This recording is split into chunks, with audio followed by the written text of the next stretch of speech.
Welcome to PolyCast, a civilization podcast focused on game strategy. DanQ. Makahlua. TheMeInTeam. QNL. With guest co-hosts Frunobulax. Kossin. Oh, I always wondered what that X in the upper left-hand corner does. The more you know. Do, do, do. Or however that stupid sound effect went. Yeah, that's it. We're still in a rage. Hello, everyone. Welcome to PolyCast, episode 86. I'm co-host TheMeInTeam, and joining me today are host Daniel Quick. Is it 2010 or 2010? You decide. Makahlua. I'm going to need more caffeine before I decide that, thanks. QNL. Hello. And guest co-hosts Kossin. Hey. And frunobulax. Hello from London. The first dinosaur on PolyCast. Frunobulax. It sounds the name of a dinosaur. Not that you're old, but it sounds like the name of a dinosaur. Dan's cold. He goes for the low blows on occasion. Don't worry, we'll keep him in line. And it also happens to be his birthday today. Oh, happy birthday. Indeed. Yeah. Happy birthday. Thank you very much. We are sorry for taking out of your birthday time. If not for Makalua's non-singing rule, we would sing. Yes. Alas, she is forbidden. It's in her contract. Well, it's mostly Dan that I'm worried about singing now that Imran's gone. Well, strictly speaking, since it's just the no singing rule, happy birthday to you. Happy birthday to you. Oh, no. Oh, no rapping either. A rap version. Yes. New rule, no rapping. Actually, I think this is adding to Ian's birthday because he is a fan of the show, or at least he told me. Absolutely. Yeah. Woo! It's a real surprise to be invited, but nice to be here. Why you got invited, there are a number of ways to go about getting invited. Whining generally doesn't work, but that doesn't apply to you. Please let me on. It's my birthday.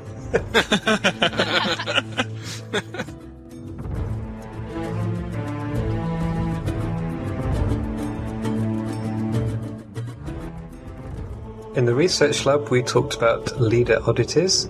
Sea tiles should be bigger than land tiles. Stacks of doom turning into armies and other mechanisms for controlling them. Then from the vault, forum talk, preferred beyond the sword era, and miscellaneous unit values.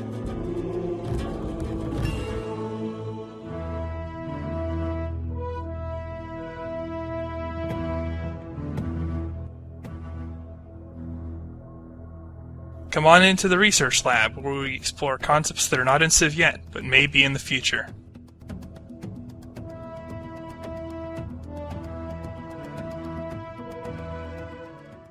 Thread started by Kill Me Please. Leader oddities, the idea of having negative traits for leaders. He's given some examples here. Xenophobic for Justinian, savage for Genghis Khan, Boudica, extravagant for Montezuma, Catherine, paranoid for Stalin, etc., etc. The thing that it reminded me of was there's a game called Crusader Kings, which uses this sort of similar technique with the characters that you play, that you have both positive and negative characteristics that change over time. You can be proud or you can be valorous, and these have effects on things like monetary income and how well your armies behave. So I think it's an interesting idea. But the big difference is that in that game, you have offspring and they pick up some of your characteristics. And as they grow up, they change over time. But I guess with Civ, we have static characters who don't get old and don't sort of start religious dynasties or anything. But I think it's an interesting idea, particularly, say, Genghis Khan, the savage trait. Conquered cities would lose as many as half their population on being conquered, minus 20% culture. On the good side, enemies suffer increased war weariness. I think it's an interesting take on the idea of leader characteristics. Not just to have positive traits, but to also have negative traits. Yeah, I agree. I wouldn't say that all the traits are necessarily negative, because there's bad and good to each trait that he gave. I mean, the words that he gave are a little bit negative. Yeah. But I actually really like this idea of having another aspect to each leader that you can manipulate. Yeah, I like it too. And if you could spread the bad and good split to the normal traits as well, should be both a good side and a downside to the particular traits. Sure. One thing is that if you had these traits from the beginning, people might get a little bit confused about it. just because there are so many traits, but at the same time, like, having another option for traits increases the number of leaders you can have, right? True, yeah. Because now there's 3 parameters instead of 2. That's true.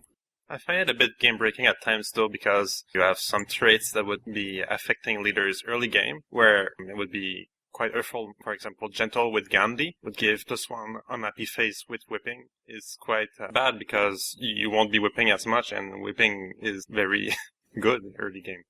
Except for that, if you're not at war, you would actually be ahead as long as you didn't stack whip anger, which is interesting. I actually think a lot of these are good ideas. Now, obviously, you'd need to look at them in terms of balance. For example, paranoid would have a chance to really overwhelm people in espionage early and wind up getting really cheap conversions, or, maybe the extravagance a little bit too much on the good side and not enough on the bad side, because you can generally trade for a luxury resource and get extra happiness that way. But for the most part, I like these as ideas, and I think that this is something that could really add some dynamic aspect to gameplay that we haven't seen in a while. Yeah, I think like QNL just said, the idea of having another set of parameters to differentiate the different leaders even further is a good thing, because some of the leaders can be a little bit samey if you're not too careful. I'm not sure if gentle is really an oddity for Gandhi. That's a slightly...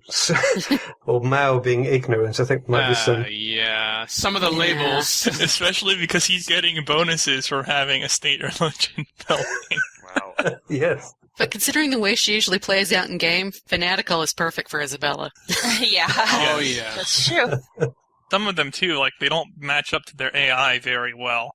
Frederick getting bonus to his drafting, that would just be miserable in the current AI's hands. The AI doesn't stay in nationhood practically ever. So for Frederick, he would just have -10 output without any benefits, whereas a human would be able to get a lot.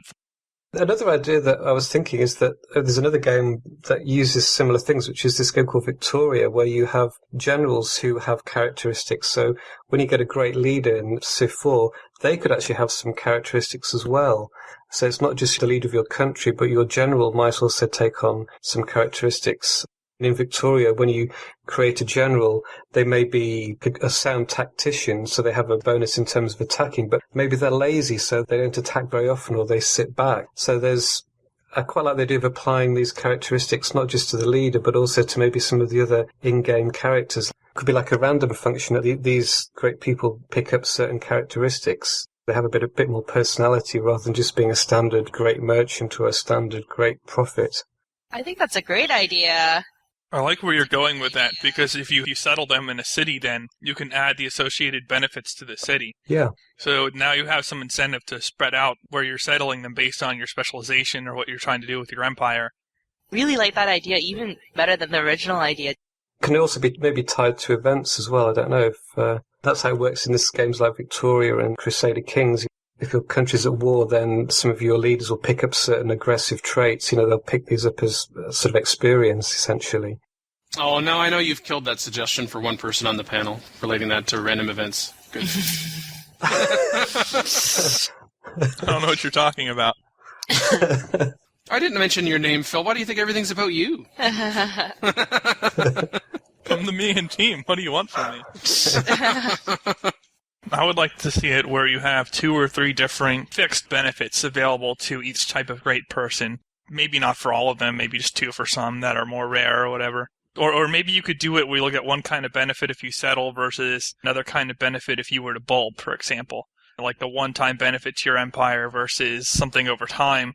That would kind of balance the tendency for people to bulb great scientists or settle other specialists. Make it a strategic choice.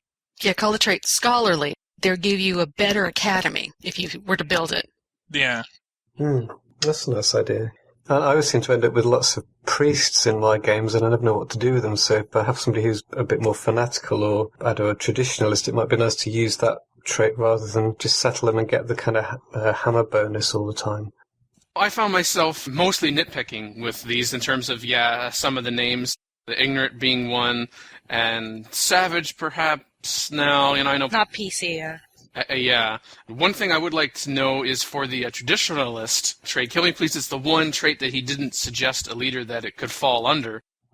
Just a couple of points. Number one, on the nihilist one for Peter, which, yes, I admit I had to do a lookup of that word. I mean, it sounded like nil, so nothingness. So what exactly is that nothingness? Well, total rejection of established laws and institutions, and anarchy, terrorism, or any other revolutionary activity. The first and second definitions of this noun on dictionary.reference.com. So then I look at that, and then I think, under good, plus 10% to research, 2 times shorter anarchy period, except the name talks about anarchy, terrorism, or other revolutionary activity, so I'm not sure it would be shorter. Under the good category, just as it's named. Maybe he's just so used to it that it transitions more rapidly. I don't know. Maybe. I think that's a little in contradiction with itself there. But the only other, generally speaking, minor issue you could end up with is if you had this trait, and then, of course, random personalities is one of the options in the game. It wouldn't necessarily be that you had a gentle Gandhi. You can end up with a fanatical Gandhi, or a militarist Gandhi or something like that. But still, that applies to any of the leader traits that we currently have already. Just with the game balance issue, I think that's pretty minor, though. Who could be a traditionalist? Tokugawa. Tokugawa. Oh, yeah. Oh, yeah. All right. Yeah.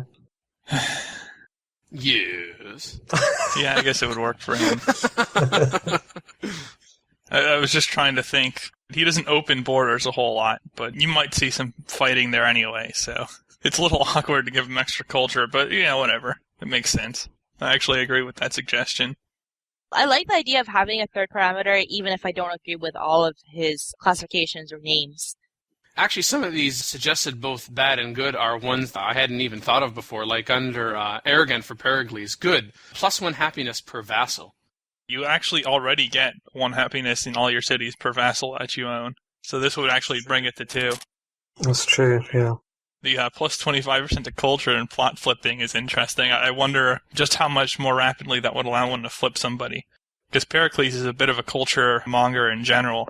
Creative, so he can already press in the Greek unique building. Yeah. He gets a bonus towards it.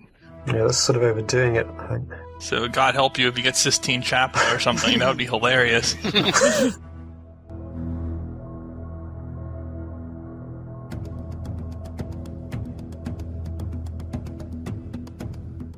Sea tiles should be bigger than land tiles, by Gangor. His opinion is that moving ships around the ocean is a drag in a lot of macro, so he would make ocean tiles bigger. For example, 1 sea tile would be about the same size as 4 land tiles, to reduce the time to move around. It would make odd shapes for coastal tiles, of course, but overall I think this is a bad idea, because ships already get improved movements, and late game 6 movements units would make warfare very, very powerful, because you could strike a city on the top of the continent and then move in 1/3 to the bottom of the continent and strike another city. I actually really didn't think that this idea was good, and I like that as other posters put in, which is that just increase the movement of ship, whether it be just increase the movement of galleons in general, or simply increase the movement that they have over the ocean per se. I also like the counter suggestion of increasing naval movement, but then having some penalties depending on where you are.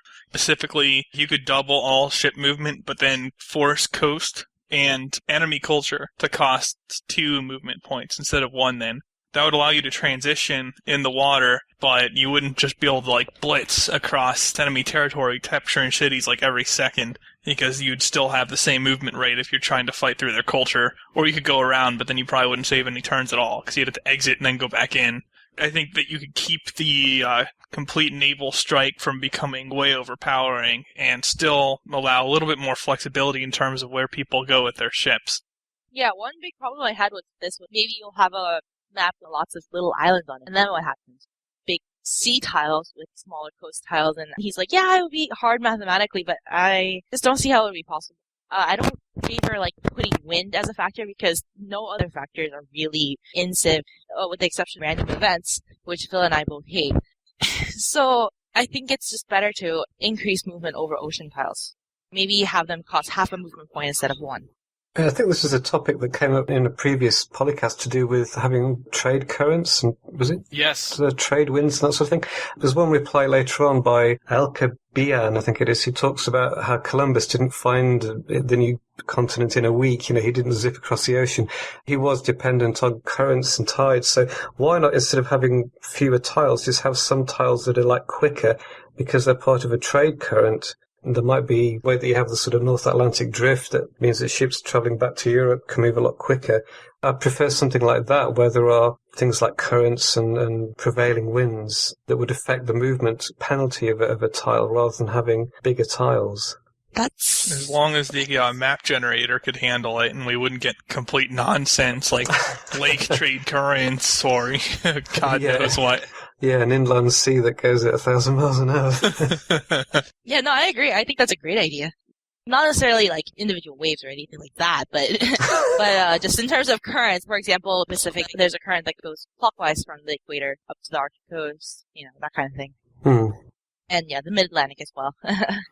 As with anything we're introducing in Civ, so long as it can be that the AI can take, if not advantage, at least not have it be a disadvantage to them because you don't know what the heck they're doing. I know in another thread I've got it noted that in CFC users' bushface signature that AI sometimes stands for absolute idiot. But going back to the initial suggestion, I'm kind of half with everyone and half against everyone. I'm half with everyone that, yes, this idea of making 1 sea tile equal 4 land tiles just increase the movement of ships. But at the same time, we're talking about a solution to a problem that Gangor identifies, and I really don't think that we have an issue here. I don't think we need to do either one of those things, as a matter of fact. I think a lot of the issues that I had with naval battles was the AI's inability to do much of anything with it, even to the point of, if not completely ignoring it, or in some cases implementing it and doing absolutely silly things like building X number of galleons or caravels and then just having them sit in their cities waiting to be destroyed. Beyond the Sword addressed a lot of those points. So I really think that this is a non-issue. If you're going to do it, then yes, increase the ship movement. But I'd just be perfectly fine being left alone and going on to something else. Yeah, I think it's a bit of a non-issue, but I do like the idea of trade winds and sort of prevailing currents, but that's not really what he's talking about here. Yeah, that extension of the conversation that we, as you had mentioned before, that we talked about in an earlier episode, absolutely. Yeah. But strictly speaking, what he's talking about here, no way. I like exploring big expanses of nothingness. That's part of the fun of the game, I think. If I had to manually move my frickin' units every turn to do that, then okay, that might be an issue, but then that's when we get into the just auto-explore issue, which we've had for some time, which addresses that. Call the ship and press E. Yeah, I do like to manually control it at times, because sometimes it's automated path. I don't know what they've been drinking, driving the units, but... Well, hey, when you're on the high seas, I mean... I guess they're taking some of that contaminated water.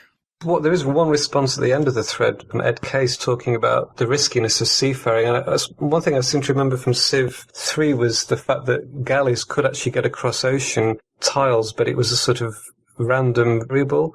Sometimes they made it, sometimes they sank. And I kind of missed that in the fact that seafaring is fairly straightforward and you don't have that sort of riskiness of ships sinking, particularly early in the game. You've only got fairly rudimentary boats and galleys and things. Isolated Star should be a completely different world if galleys could gamble on ocean. Well, I think that'd be quite a nice thing. I mean... I do too, but it would definitely be a very different game. Yeah, true. I remember that from Civ 3, and I actually kind of missed that feature of maybe you could get a galley to strike out over the ocean, and maybe you'd make it, but, with the probability on each tile, the chance that you would fail would increase, which was a lot like ancient seafaring.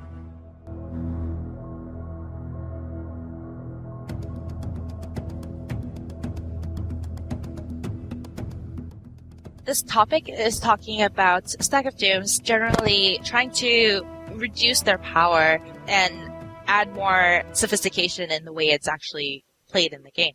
He basically adds another sort of aspect of gameplay to the game, which is that the units in the stack will act as one unit, as an army, as an actual army, rather than just a bunch of individual units. And he actually adds some other aspects of gameplay in terms of giving food to the army and things like that.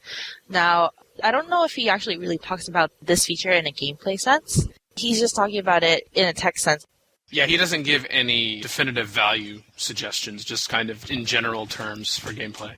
I generally like the idea of adding more sophistication to warmongering, and I do like some of the ideas that he has here, having that act as an actual army, because humans just tend to make stacks when they play the game, and we've been doing that since Civ 3. Maybe just taking that aspect of gameplay that people already use and turning that into an army is a pretty good idea. Otherwise, I think some of the aspects that he's talking about under implications is accounted for in increased maintenance for troops out of borders and things like that.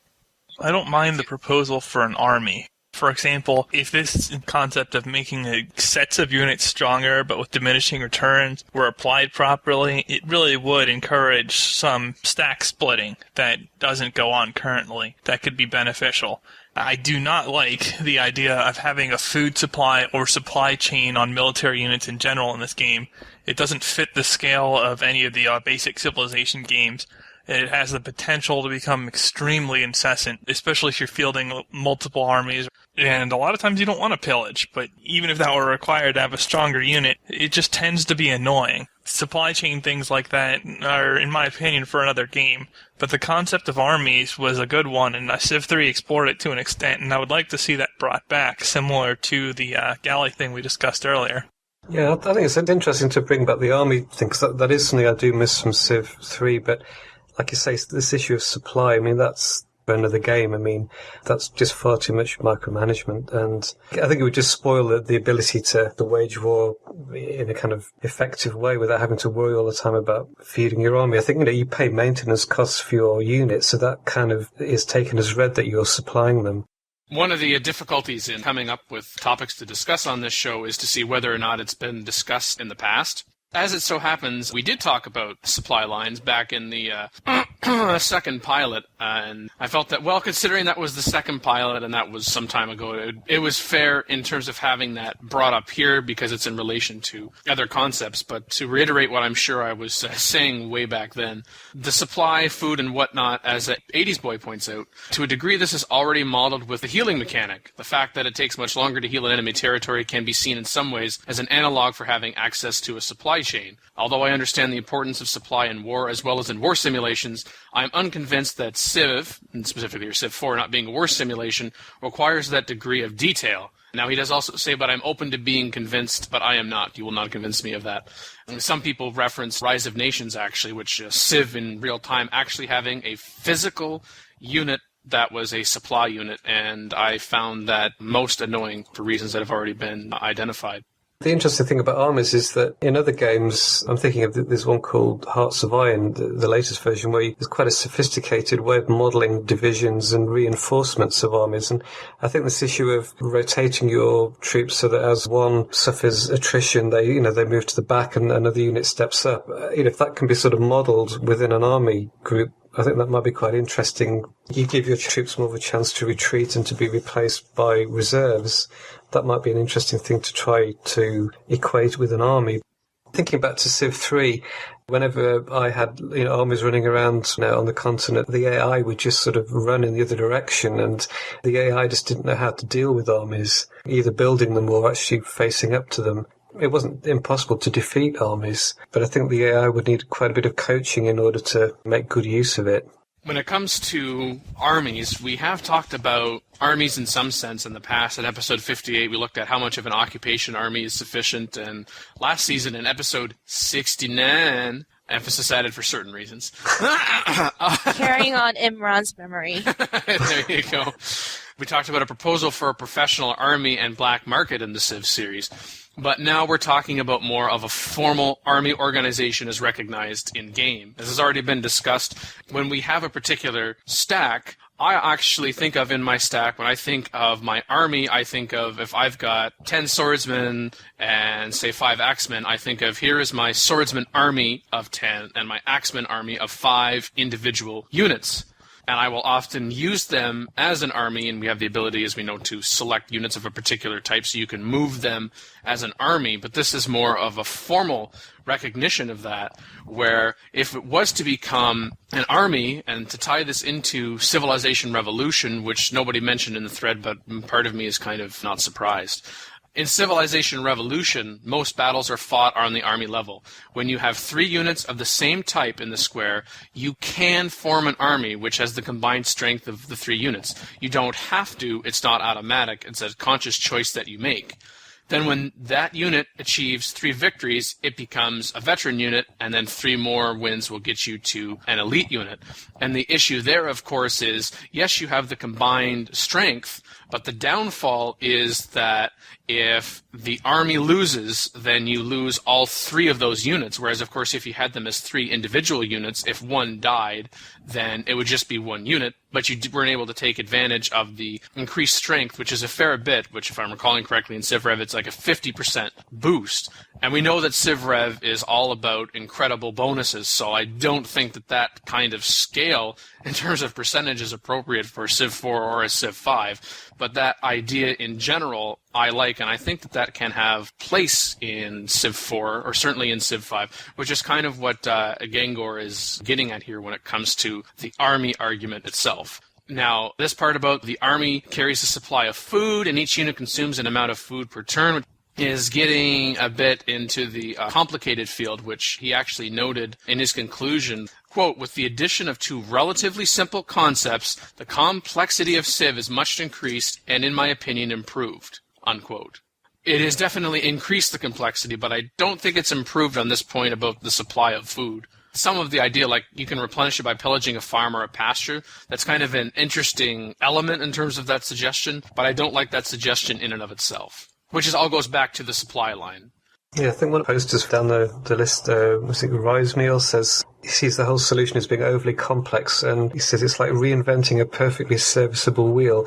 Every unit costs its home city food and shields. That mechanism already exists when you're actually creating the units, so you'd have to reinvent a lot of the other infrastructure within the game in order to implement this. And I think it's more for a kind of a strictly sort of military game, this sort of thing of supply. Things like Hearts of Iron represents supply quite effectively, but it sort of happens behind the scene. You don't have units running around supplying. That would just be impossible to manage.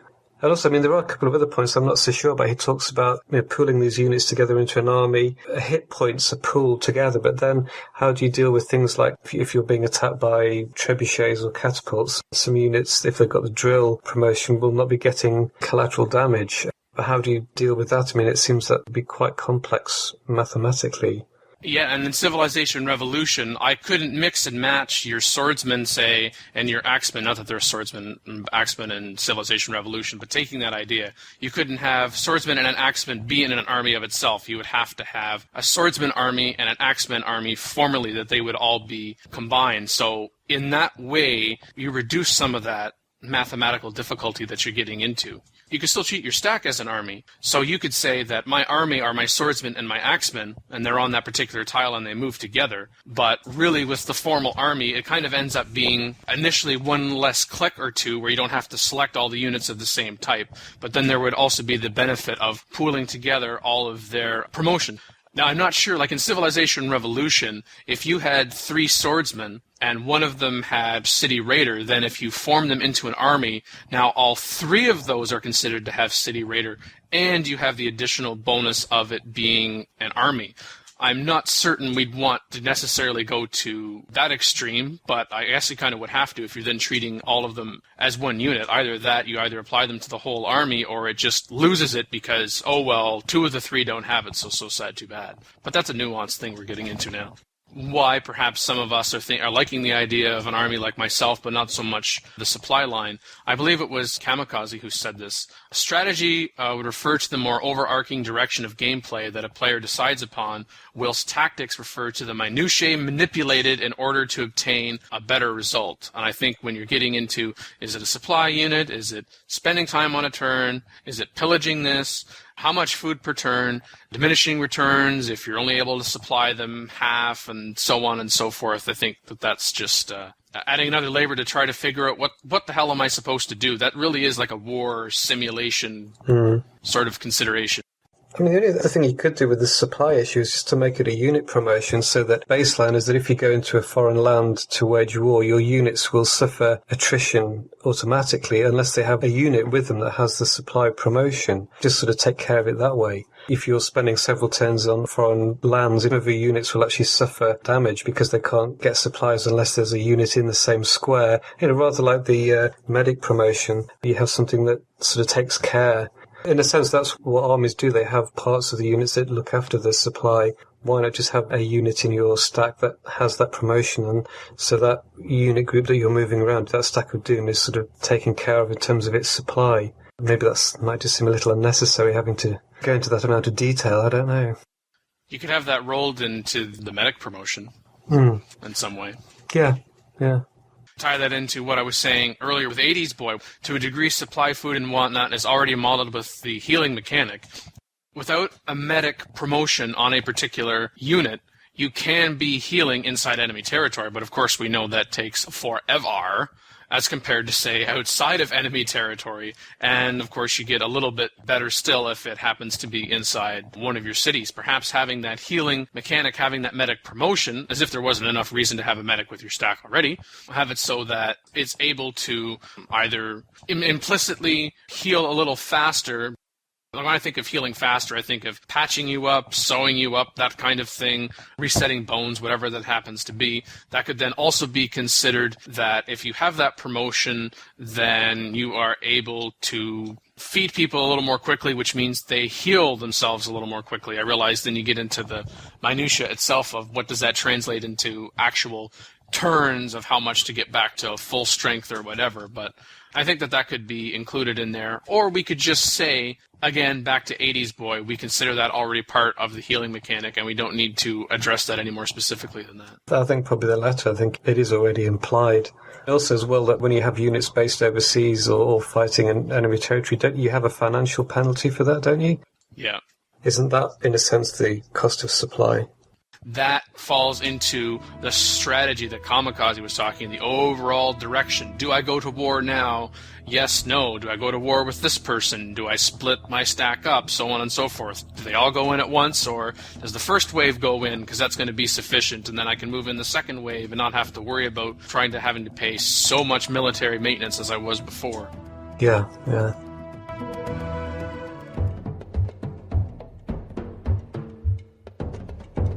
This is a vault segment with topics cut from earlier episodes, but I found relevance again later. From episode 83 with DanQ, TheMeInTeam, Kamikaze, Heraclitus, MMC, Peach Rocks, and Q&L.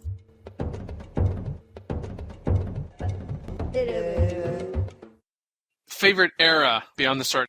I really don't understand why medieval gets so few votes. I mean, it's a very interesting part of the game. It's actually when you're sort of established and can actually wage a real war instead of just skirmishes like in the classical era. Because on high levels you can't war in the medieval era unless you're playing a slow speed. That's why a lot of people don't like it. I usually play on epic or marathon. Or at least it's so very frequently practical. Well, okay, but I actually often war in the medieval era. I don't play on really high difficulties, though, so I don't know. It's the high difficulties that screw it up, because if you're playing, like, say, Immortal Normal, and you go up to an AI, it will probably have castles between 500 and 1,000 AD already, and it can get, like, a longbow a turn while you're sitting there bombarding that castle. How many units in the city do you want to deal with for every single city you attack? It's really obnoxious. Okay, that is true. Which goes back to the siege, where you want to be able to stop them getting the longbow. Well, yeah, but you can't bombard the castle very well. If you don't have accuracy on a catapult, it takes away 2% defense against that, and if you do, it takes away 4. But what about certain unique units? What's the Byzantine replacement for the knight? That's a pretty powerful unit, if I remember right. Yeah, the cataphract. It's a 12-strength knight replacement. But it doesn't ignore castles. And a longbow in a castle is already stronger than it, because cataphracts don't ignore first strikes. So without any promotions at all, a longbow will beat it on average. So does that mean that civilizations with unique units in the medieval era are basically offensive units in the medieval era are basically screwed? It's hard to make use of them on high levels, is what I'm saying. Oh, actually, what about the Korean Civ? Don't they have an improved catapult? Yeah, it gets a 50% bonus against melee. The only medieval unit I find any use is the Lancenex. Ooh, I like that unit. I'm sorry, if anyone rates it even average, Yeah. they're overrating it. Mm. It does beat maces and mounted, but offensively it doesn't do anything special for you. It's not great, but it's still not bad. Well, if medieval sucks due to general consensus, then, well, I think Renaissance is probably the best time to play. You have well-established religious blocks, you get to explore the new world. I probably would consider that my second favorite period. Well, maybe given what happens on the higher difficulty levels, which I haven't experienced myself because I'm at Prince at the moment, if we said what our favorite era was and then also indicated what difficulty level we played at, then we can put that into context. I would also vote medieval and I'm at Prince. I think I play on Monarch or something like that. I actually go anything but medieval. I hate it. You can be serious. The ancient era is so streamlined. It's basically always the same for me. Well, that's some of the reasons why people like it. For me, it's not. It's so dull. Sometimes there's a choice of whether a rush is a good call. You enter classical so quickly, it's hard to... Yeah, well, there's that too. I put classical and ancient together. They're effectively the same thing. They're not. Classical era is interesting. They're not, but... You can't use horse archers or swords without being in classical. Yeah, maybe, but still, strategy you have in ancient period would carry on to classical, to a point. A little bit. Yeah, but in classical you at least have some choices, while in ancient, basically, you build a city, build a second city. The thing is that you should be making those choices in the ancient period. Yeah, that's true, that's true. Which influences what you do, which is why I think it's different. That is true. I get your point. But the modern era is dull. It's basically just a wrap-up. How can you like that part? Not always. That's not true. My favorite is industrial, and I play at Monarch just because I feel like most of the texts that I have to get, I've gotten liberalism by then, so I've gotten most of the civic options that I finally get to create some units, have some real firepower. Unless peaceful win, I don't have to worry that much about tech after that.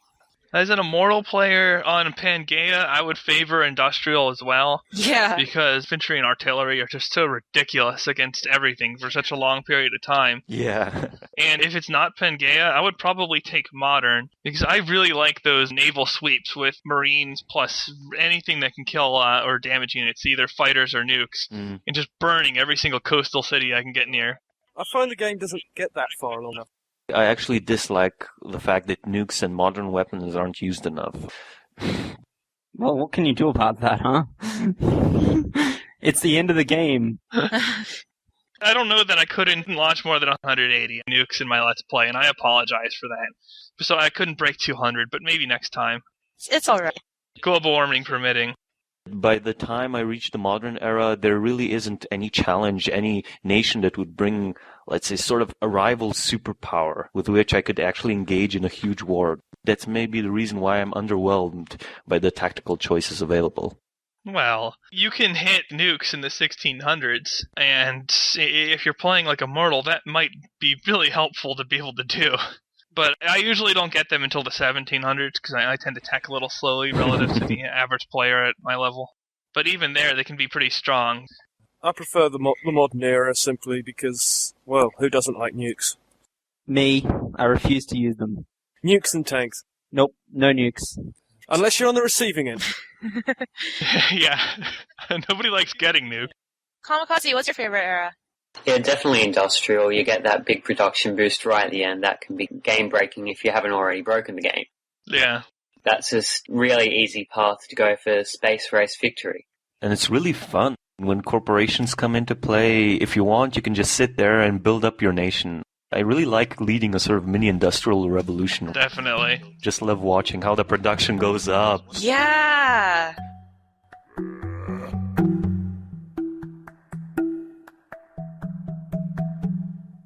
From episode 71 with DanQ, Makahlua, Peach Rocks, the DS, and the TheMeInTeam. When we did the Ask Sid way back, like episode 50 or something, mine was the last question that got asked. It was, and I thought it was a good one, what has no one ever asked you but you wish they would? Ooh. Yeah, he went on about why do we choose the values for the units we choose? You know, why is this guy a strength 4 and not a strength 5? Now, Not to call Sid a weirdo or anything, but that seemed kind of like an obvious question to me. I mean, or the answer was obvious. Like, all you got to do is look at the game and you'll see that those values are obvious. Yeah, sure, you could multiply everything by 50, but that would just make it more complicated. To a point, I mean, take war elephants and Praetorians. I think both of those units are insanely overpowered. Why are those units 8 power when they should be a bit less? We'll also get into interesting things like, historically, muskets were cheaper than long training involved and all that. But they made it stronger for game balance or whatever, but they could just as easily have been 10 strength rather than 9. And the gameplay implications may or may not change from that. I think it's a good question in terms of the disparity between certain units of certain eras could easily have been changed a little bit, and you still hold up the gameplay to an extent. So it is kind of curious why he picked the exact values, or whoever did the balancing picked the exact values.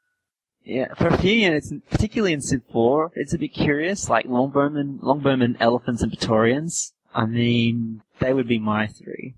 Like, why did you do that? Elephants are obscene. They're wonderful. I can't believe they didn't nerf elephants in 3.19. And Praetorians are just way overdue. Romophiles, I guess.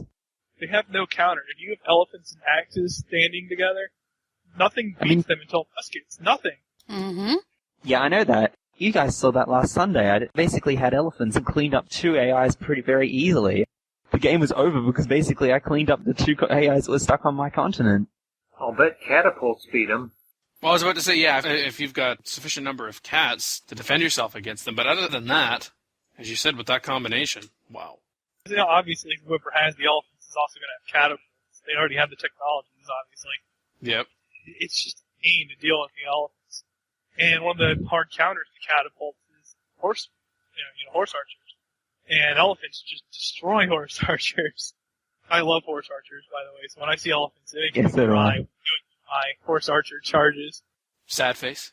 Yeah, and it's even more if you compare to the pikeman versus elephant. It's like, pikeman, hi, I'm a useless unit. I'm available much later, and I can fortify. Ooh. You might want them if you're going the cannon line, because the AI might get cuirassiers pretty quickly. And if you have pikes, you can at least hold up to them, and if you're on defensive terrain, it'll prevent the cuirassiers from wanting to attack you.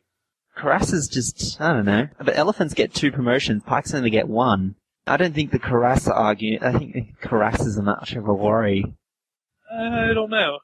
I've had situations where, especially AIs that really favor the mounted line in general, will suddenly turn like 20 of their knights into cuirassiers. And if you don't have something in your cannon stack to protect your cannon, you are screwed.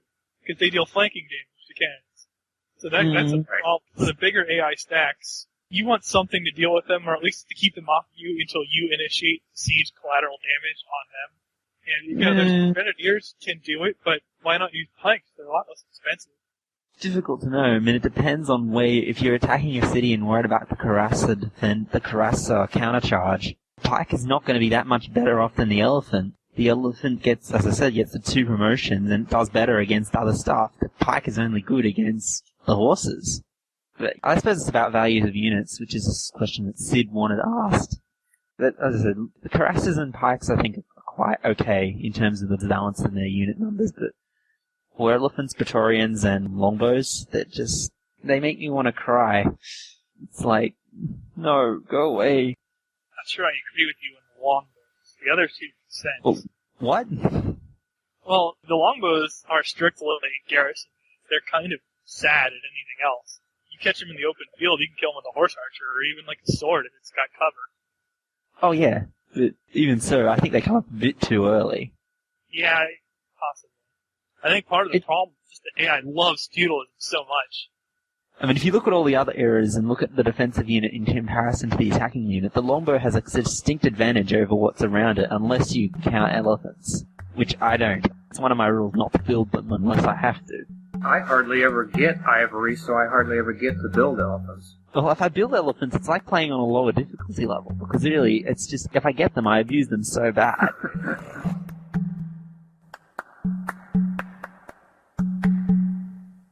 Call in today. In North America, the number is 301-637-7659. That's 301 637-POLY. In Europe, 44121-288-7659. That's 44121-288-POLY. You can Skype us at the PolyCast or email us at thepolycast@gmail.com.